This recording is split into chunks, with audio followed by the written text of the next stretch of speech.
룻기 말씀으로 설교를 준비했습니다. 짤막한 룻기는 4장의 성경이지만 아주 인생의 깊은 내용들을 잘 담고 있는 것 같아요. 그래서 룻기는 이렇게 한번 전체적으로 훑는 설교를 한 1년에 2년에 3년에 한 번쯤은 꼭 하는 게 목회자로서 좋지 않나, 또 성도님들에게도 좋은 것 아닌가 생각하게 돼요. 오늘 말씀을 한번 살펴볼게요. 룻기는 1장부터 이렇게 시작합니다. 1장 1절 말씀 함께 볼게요. 사사들이 치리하던 때, 사사시대를 말하죠. 그 땅 어디냐면 그 아래줄 유다 베들레헴, 가나안 땅 전체를 그래. 그 땅에 흉년이 드니라. 이 구약 시대의 흉년은 하나님이 뭔가 일하시는 장치입니다. 사사시대의 특징은 자기 소견에 옳은 대로 행하였더라는 표현이 있어요. 그럴 때 하나님께서 그 땅에 흉년을 들게 하시죠. 그리고 유다 베들레헴의 한 사람, 엘리멜렉이라고 하는, 나중에 나오는데, 그 사람이 그의 아내와 2 아들을 데리고, 기럯과 말론이죠, 모압 지방에 가서 거류하였다. 모압 지방으로 간 거죠. 베들레헴 사람이요. 베들레헴이라고 하면 지도를 보시면 이렇게 나와 있어요. 이 아래쪽이 사해바다고, 위에 갈릴리 호수에서 쭉 요단강이 흐르고 여리고 땅이 이 아래쪽에 있습니다. 여리고 땅이 굉장히 풍요로운 땅이에요. 그 근방이기 때문에 제법 괜찮은 땅입니다. 요단강의 물줄기의 혜택도 받을 수 있고, 사실 예루살렘, 베들레헴 이쪽은 그래도 좀 괜찮은 땅들, 이 목동이 있는 곳, 양들이 먹으려면 일단은 어느 정도 괜찮아야 되잖아요. 그런저런 연유로 나름 괜찮은 곳인데 거기에 흉년이 찾아온 거죠. 이 베들레헴, 베이트레헴이라고 해서, 베이트는 집이라는 단어고 레헴은 먹을 거, 빵, 음식 이런 건데, 그러니까 음식이 좀 제법 있는 그런 동네, 별명 같은 것이 이름 지어진 그 동네에 흉년이 들어서, 사실 하나님이 약속한 그 땅에서 모압 땅으로 이주한 한 사람의 이야기, 엘리멜렉의 가문의 이야기입니다. 엘리멜렉이라는 것도 뜻이 있어요. 엘은 보통 하나님, 우리가 잘 알고 있죠. 근데 리는 나의라는 뜻이에요. 엘리 하면 나의 하나님, 엘리야 하면 나의 하나님은 여호와이시다, 이렇게 되는 거고요. 엘리멜렉, 멜렉은 왕입니다.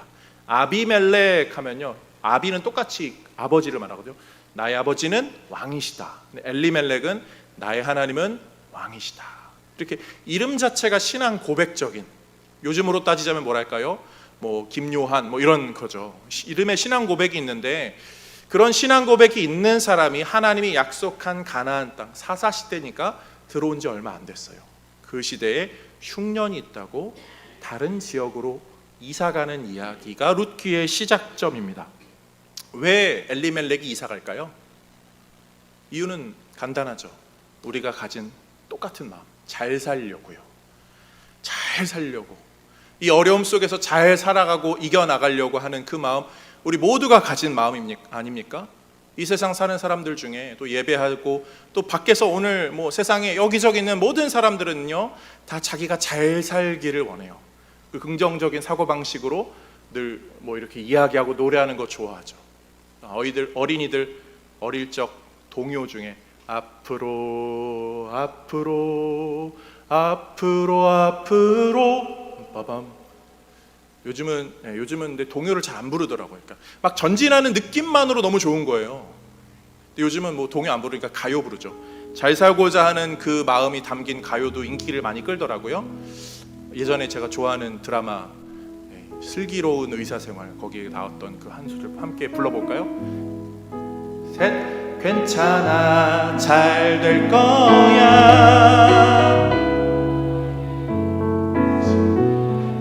있어. 괜찮아, 잘 될 거야, 우린 널 믿어 의심치 않아. 헤이 랄라 이런 거 하잖아요. 지금 예배 시간이니까 갑자기. 근데 요것도 약간 요즘 아이들은 이렇게 인기를 끄는 정도는 아니고, 요즘은 괜찮아가 다른 걸로 넘어갔죠. 우리 초등학교 친구들 괜찮아 하죠? 괜찮아, 그쵸? 뭔가 나오죠? 괜찮아, 링링링링링 이렇게 막 하더라고요. 챌린지 해가지고. 베트남의 어떤 가수가 서바이벌 그런 거 불렀는데 너무 인기를 끌고 있어요. 근데 그게 우리의 정서를 대변하죠. 모든 사람의 마음을 대변해요. 다 잘 살고 싶어요. 우리 중에 못 살고 싶은 사람 아무도 없습니다. 어떻게든 잘 살고 싶어서 수단과 방법을 가리지 않는 것 우리의 모습이죠. 아마 엘리멜렉도 그런 마음이었을 거예요. 흉년인데 어떻게 하나 하다가 그래 저 땅에 굉장히 또 잘 된다고 하니까 한번 가자 바리바리 싸들고 갑니다. 한밤중에 몰래 떠났을까요? 아니요, 그렇지 않았을 것 같아요. 적어도 이웃들에게 알리고 잘 소식을 전하고 그랬겠죠. 이웃들은 분명히 이런저런 이야기했을 거예요. 그래 저기 잘 된대라. 여보 당신 우리도 가야 되는 거 아니야? 뭐 하고 있어? 저 발빠르게 움직여야지. 이미 했다 하면 늦었어. 아우 진짜 못 살아. 우리도 엘레멜렉 같은 그런 남편이 있어야 되는데. 동네 이런저런 소문들이 막 있었을 거예요. 가까운 이들은 찾아와서 엘리멜렉 자네가 내일 떠난다고 들었네. 우리 선하신 하나님 앞에 기도드리세요. 하나님 우리 엘리멜렉을 아브라함을 보내신 것처럼 귀하게 보내시는 줄로 믿습니다. 복에 복을 더하시고 자녀들을 장대케 아멘. 이런저런 일들이 있었을 거예요. 어쨌든 신앙 공동체였으니까요.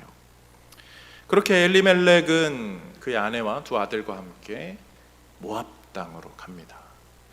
자신들이 원하는 그런 잘 살고자 하는 그런 인생의 방향, 승승장구 전진하는 인생을 꿈꾸며 나아갔겠죠. 그런데 우리가 잘 알듯이 우리의 인생은요 언제나 그렇게 전진만 있지는 않습니다. 때로는 인생에 장애물을 만나게 돼요. 인생에 장애물이 없는 사람은 없죠.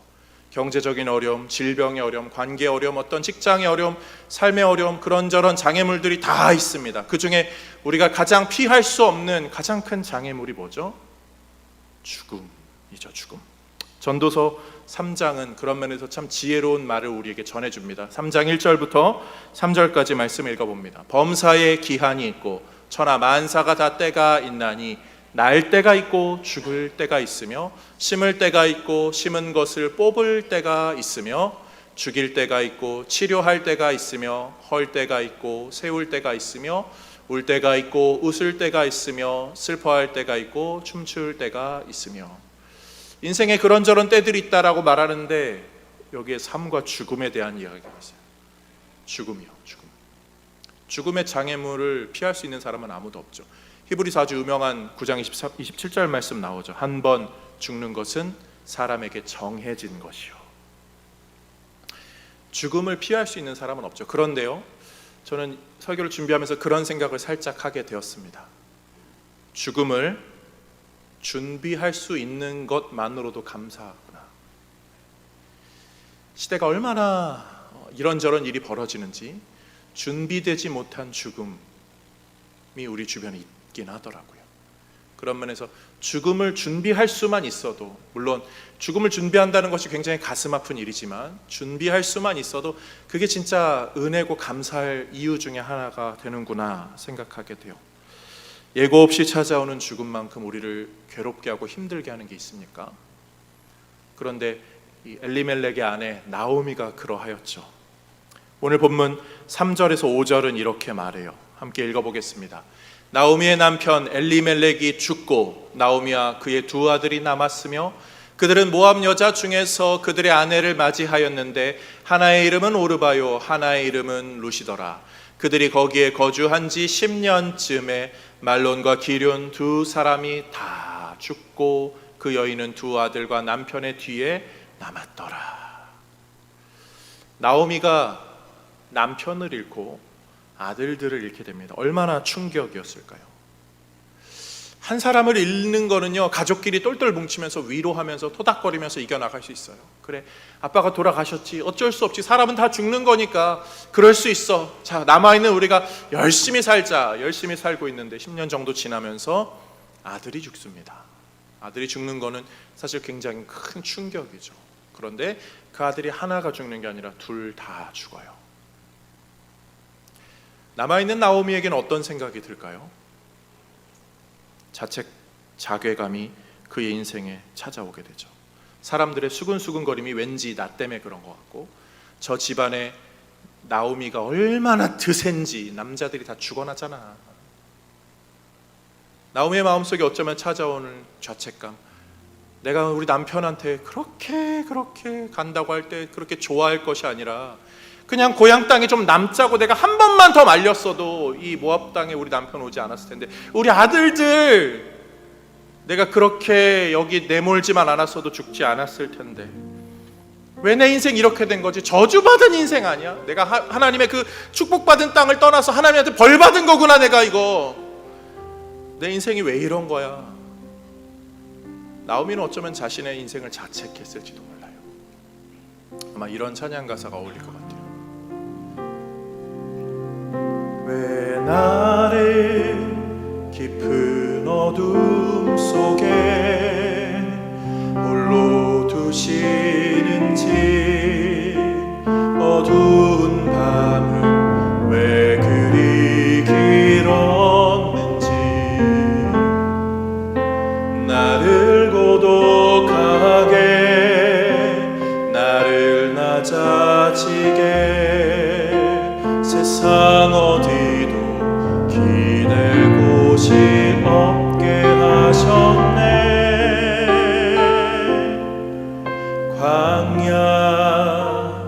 광야에 서 있네. 모압의 그 척박한 환경에서 나오미는 어떤 마음이었을까요? 나 혼자 서 있네. 나 혼자 남았네. 이게 무슨 인생이야? 이게 뭐가 잘 되는 인생이야? 하나님 살아계셔. 아니 내가 벌받은 거지, 내 잘못이지, 내 탓이지, 내가 저주받은 인생이지. 그런데 나오미의 인생은요, 사실 누구에게나 올 수 있는 일이죠. 이 세상을 살아가는 누구나 마주할 수 있는 일이 이런 일들입니다. 나쁜 일이요, 안 좋은 일이요, 한 번쯤은 찾아와요. 그런데 인생은 참 야박한겨, 한 번 안 좋은 일 생기면 한 번 좋은 일 생긴다, 보장돼 있지 않아요. 안 좋은 일 생기고 또 안 좋은 일 생기고 또 안 좋은 일 생길 수도 있어요. 사람은 그런 풍파 속에서 힘을 낼 수가 없습니다. 그냥 후회스럽고 한탄스럽고, 잠을 자도 자는 것 같지 않고, 등에는 식은땀이 흐르고 뼈마디가 녹는 것 같고, 기운은 쭉 빠지게 되고, 음식도 입맛도 없고, 뭘 하고자 하는 욕구도 안 생기고, 악몽 꾸고, 그날이 번뜩번뜩 생각나서 불안으로 마음이 두려워 떨게 되고. 그런 인생은 어떻게 살아야 될까요? 그런데요, 참 인생은요, 신기한 게 그래도 시간은 가더라고요. 이래 저래 있어도 그래도 째깍째깍 똑딱똑딱 시간을 흘러가면서 어찌어찌 살아가게 됩니다. 그리고 그 시간이 흐르는 가운데 나오미는 두 며느리에게 선택지를 주죠. 내 고향 베들레헴으로 갈래? 여기에 남을래? 한 며느리 오르바는 고향으로 모압으로 가겠습니다. 그러나 룻은 어머니의 고향으로 따라가겠습니다. 그러면서 베들레헴으로 가죠. 본문 19절 20절 말씀 이렇게 말합니다. 이에 그 두 사람이 베들레헴까지 갔더라. 베들레헴에 이를 때에 온 성읍이 그들로 말미암아 떠들며 이르기를 이가 나오미냐 하는지라. 나오미가 그들에게 이르되 나를 나오미라 부르지 말고 나를 마라라 부르라. 온 성읍이 떠들어요. 아마 떠날 때 시끌벅적하게 떠났던 것 같아요. 아마 이런저런 가족으로 혈연으로 묶여있는 공동체였으니까 더 잘 알겠죠. 사람들이 수근수근 됩니다. 나오미 왔어? 진짜 어떻게 성공했어? 왔는데 나오미 다 망했네. 쫄딱 망했네. 나오미의 이름이 기쁨이라는 뜻이거든요. 기쁨이가 기쁨이네가 기쁨이래 했대. 기쁨이래 하니까 나오미가 나 차라리 그렇게 부르지 마. 나 슬픔이라고 불러. 나 아픔이라고 불러. 너희들이 보듯이 내 인생은 이 모양 이 꼴 됐어. 그래 좋냐? 기분 좋아? 속 시원해? 나오미의 괴로움이 얼마나 힘들었을지 모르겠어요. 자기 이름을 마라라 불러달라는. 아마 그래도 그런 거 다 어느 정도는 예상했을 거예요. 고향에 들어가면 그 정도 아픔은 어려움은 있겠지. 아마 탕자가 자신이 이제 살 곳도 없이 고향으로 돌아가는, 아버지 품으로 돌아가는 그 마음이 그랬겠죠. 어떻게 대우받을지 상상의 저 최악을 상상하면서 그래도 갈 곳이 고향밖에 없으니까 어쨌든 살아야 되니까, 내 인생은 모질고 질겨서 내 숨은 끊어지지 않고 있으니까 고향으로 돌아가는 그 나오미의 모습, 탕자의 모습. 사람들이 수근수근하는 게 비수에 꽂혀도 어쨌든 여기서 발붙이고 살아야 되니까 그냥 나를 마라라 불러달라고. 나오미가 자신의 인생을 얼마나 후회할까요? 자신의 인생을 얼마나 부끄러워하면서 살고 있었을까요? 아마 이런 고백들을 했을 것 같아요. 세상에서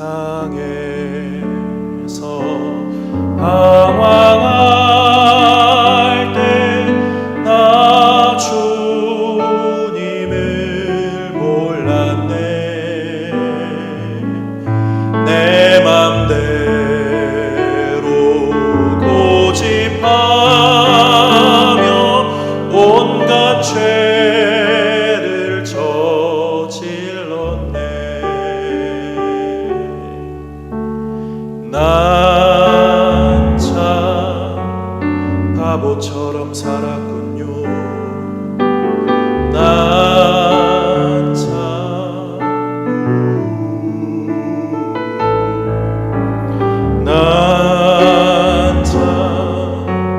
바보처럼 살았군요. 난 참. 아마 그런 자신에 대한 자책이 깊어지고 깊어지면서 그 부정적인 감정들이 켜켜이 쌓이면 쌓일수록 부정적인 감정은 우리를 더 집어삼키거든요. 스스로를 좋게 평가하지 않아요. 어쩌면 더 이런 고백들이 이어졌을지도 모르겠어요. 부서져야 하리, 부서져야 하리, 무너져야 하리, 무너져야 하리, 깨져야 하리, 더 많이 깨져야 하리, 씻겨야 하리, 깨끗이 씻겨야 하리. 더 깨져야지, 더 씻겨야지. 내 이 더러운 인생, 죄책감 많은 인생, 빨래를 하나 해도 뭘 하나 해도 그냥 다 자기 인생이 투영되는 것 같아서 괴로움에 나오면은 그렇게 살았을 것 같아요. 사랑하는 성도님들, 우리 인생이 때로는 그렇게 찾아올 때 우리를 정말 힘들게 하는 거는 내 인생이 용서받지 못할 것 같다는 생각이에요. 작은 일은 누구든지 용서해 줄 수 있거든요. 그런데 누가 우리에게 큰 상처 줘보세요. 그거 용서 안 돼요. 그런데 내가 그렇게 하나님에게 상처 준 사람이라고 떠올리게 되면 나는 용서받지 못할 죄인이라고 생각하게 돼요. 사랑하는 성도님들, 그러면 우리는 어떻게 살아야 되죠? 그런 후회가, 그런 부끄러움이 없는 인생을 살아야 하는데 그게 가능합니까? 우리 인생 그렇지 않아요. 우리 인생 잘 모르겠어요. 사실 답을 잘 모를 때가 많죠. 그나마 인생을 지혜롭게 사는 방법은 현재에 최선을 다하는 것 정도 아닐까? 우리는 그렇게 지레짐작하고 오늘을 열심히 살 뿐이죠. 그런데 그런 인생에 성경이 가르쳐주는 때로는 은혜가 있다는 거죠.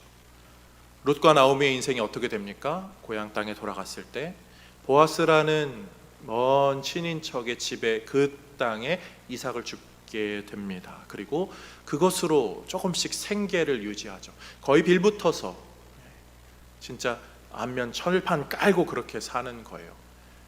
감사하게도 이삭을 주울 수 있게, 레위기 신명기법에 따라서 이삭을 주울 수 있게, 심지어 좀 더 남겨두라고 보아스가 제공하면서 그것들을 가지고 먹고 살죠. 룻기 2장 22절 23절은 이렇게 말해요. 나오미가 며느리 룻에게 이르되 내 딸아 너는 그의 소녀들과 함께 나가고 다른 밭에서 사람을 만나지 아니하는 것이 좋으니라. 사람 좀 피하면서 그냥 여기서 쥐 죽은 채로 살자고요. 이에 룻이 보아스의 소녀들에게 가까이 있어서 보리추수와 밀추수를 마치기까지 한 3개월 정도 되거든요. 보리추수 밀추수 사이까지, 그때까지 이삭을 주며 그의 시어머니와 함께 거주하니라.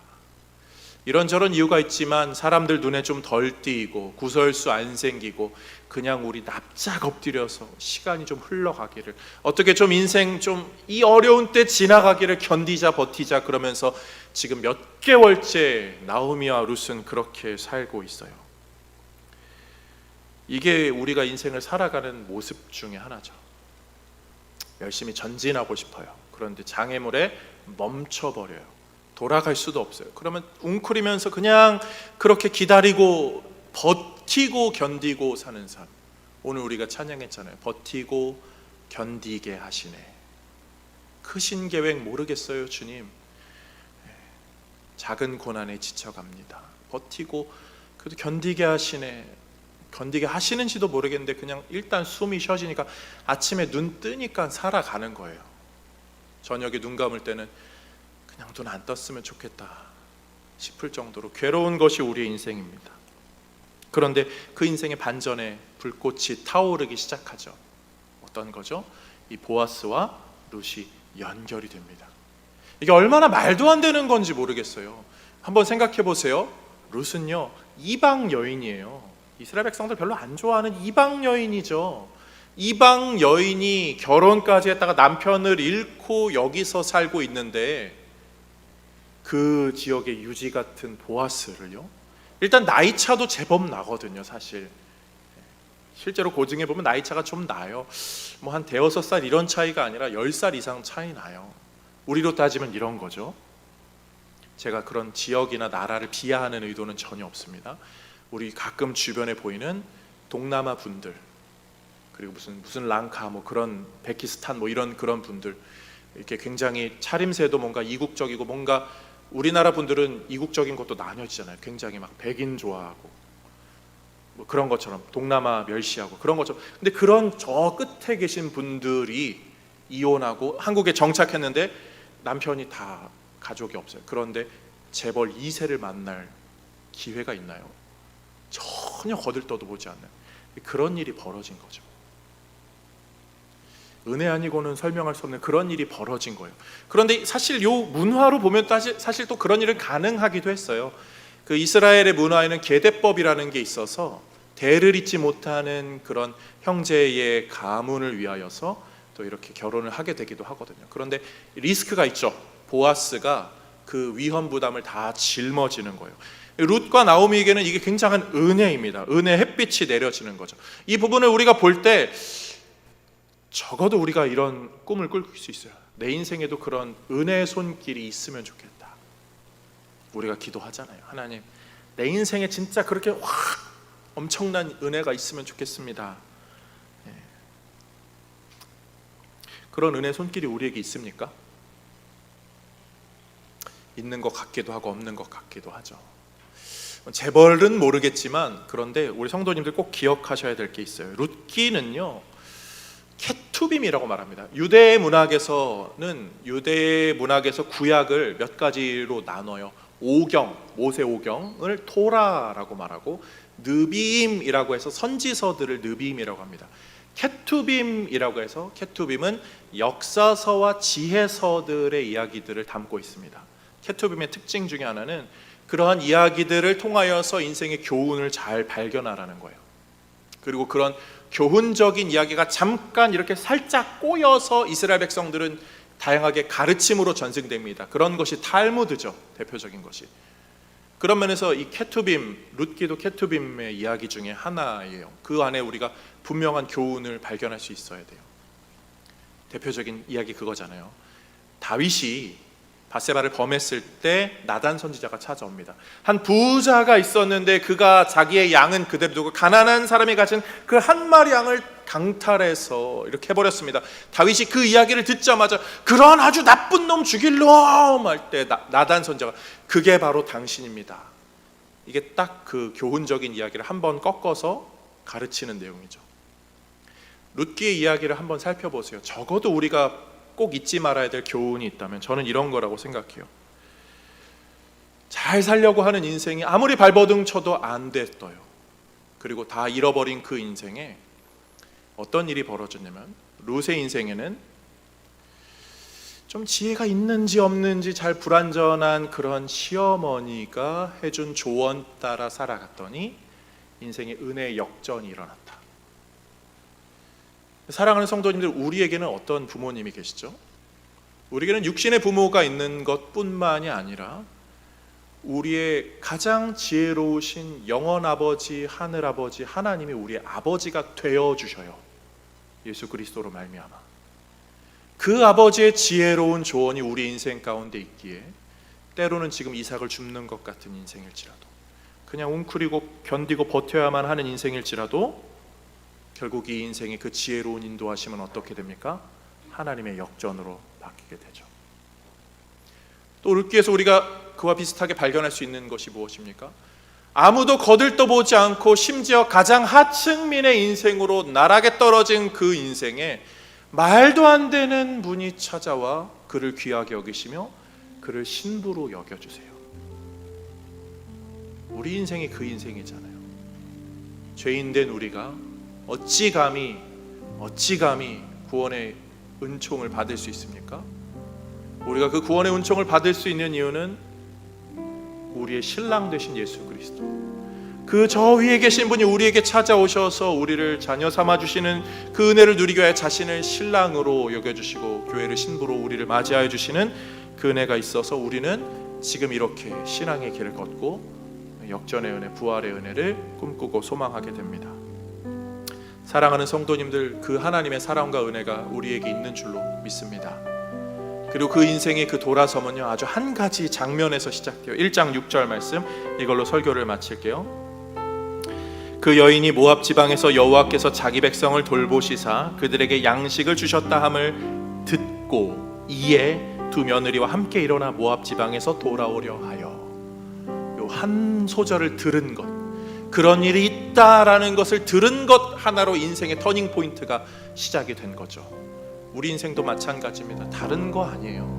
우리는 예수님이 우리의 구주시다, 하나님이 우리를 사랑하셔서 아들 예수를 보내셨다, 그분이 우리의 모든 죄를 위해 십자가에서 그 죄를 짊어지시고 죽으셨다, 그리고 부활하시고 사시고 하늘로 승천하셨다, 그 사실을 인정하고 그 믿고 그게 나를 위해서 하신 일이라고 고백하는 이 복음의 메시지를 마음에 품고 사는 사람은 나오미가 들은 것처럼 그 복음의 메시지 하나가 인생의 새로운 발걸음을 걷게 하는 거죠. 사랑하는 성도님들, 그 복음의 메시지 때문에 지금 이렇게 걸어가는 우리 모든 성도님들을 주님의 이름으로 축복합니다.